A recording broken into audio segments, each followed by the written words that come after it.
ಇನ್ನು ಪ್ರೇಯಸಿಯನ್ನ ಕೊಂದು piece piece ಮಾಡಿದ್ದಾನೆ ಪ್ರಿಯಕರ. ತಲೆ ಕಾಲುಗಳನ್ನ ಕತ್ತರಿಸಿ ಬೆಂಕಿಯಲ್ಲಿ ಸುಟ್ಟು ಭೀಕರ ಹತ್ಯೆಗೈದಿದ್ದಾನೆ.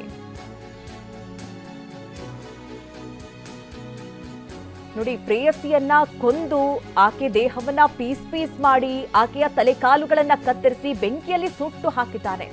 ಉಳಿದ ದೇಹದ ಭಾಗವನ್ನ ಫ್ರಿಡ್ಜ್ನಲ್ಲಿ ಇಟ್ಕೊಂಡಿದ್ದಾನೆ ಕಿರಾತಕ ರವೀಂದ್ರ. ಆಂಧ್ರಪ್ರದೇಶದ ವಿಶಾಖಪಟ್ಟಣಂನಲ್ಲಿ ನಡೆದಿರುವಂತಹ ಭಯಾನಕ ಕೊಲೆ ಇದು. ನೌಕಾಪಡೆಯಲ್ಲಿ ಟೆಕ್ನಿಷಿಯನ್ ಆಗಿ ಕೆಲಸ ಮಾಡ್ತಾ ಇದ್ದ ಈತ 29 ವರ್ಷದ ಮೌನಿಕಾಳನ್ನ ಕೊಲೆ ಮಾಡಿ ಈ ರೀತಿ ಫ್ರಿಡ್ಜ್ನಲ್ಲಿ ಇಟ್ಟಿದ್ದಾನೆ. ನೋಡಿ ಯಾವ ರೀತಿ ಈತ ಕೃತ್ಯ ಎಸಗಿದ್ದಾನೆ, ಹತ್ಯೆ ಮಾಡಿದ್ದಾನೆ.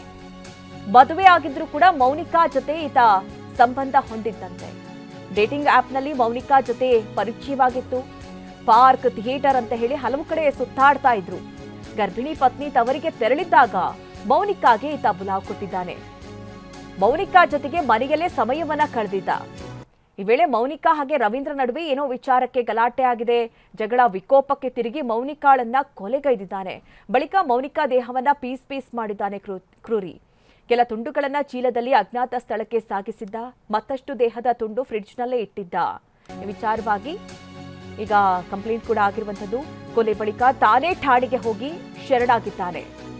ಗಾಜುವಾಕ ಪೊಲೀಸ್ ಠಾಣೆಗೆ ಹೋಗಿ ಆತನೇ ಶರಣಾಗಿದ್ದಾನೆ ಅನ್ನೋದು ಗೊತ್ತಾಗ್ತಾ ಇದೆ. ಬ್ಲಾಕ್ ಮೇಲ್ ಮಾಡ್ತಾ ಇದ್ಲು ಅಂತ ಹೇಳಿ ರವೀಂದ್ರ ಆರೋಪ ಮಾಡಿದ್ದಾನೆ. ಮೌನಿಕಾ 3.5 ಲಕ್ಷ ಹಣ ಪಡೆದಿದ್ಲು. ಆಗಾಗ ಬೆದರಿಕೆ ಹಾಕ್ತಾ ಇದ್ಲು. ಈ ಸಂಬಂಧ ಪತ್ನಿಗೆ ಹೇಳ್ತೀನಿ ಅಂತ ಹೇಳಿ ಬೆದರಿಕೆ ಒಡ್ತಾ ಇದ್ಲು. ಈ ಸಂಬಂಧವಾಗಿ ಗಲಾಟೆಯಾಗಿ ಹತ್ಯೆ ಮಾಡಿದ್ದೇನೆ ಅಂತ ಒಪ್ಕೊಂಡಿದ್ದಾನೆ.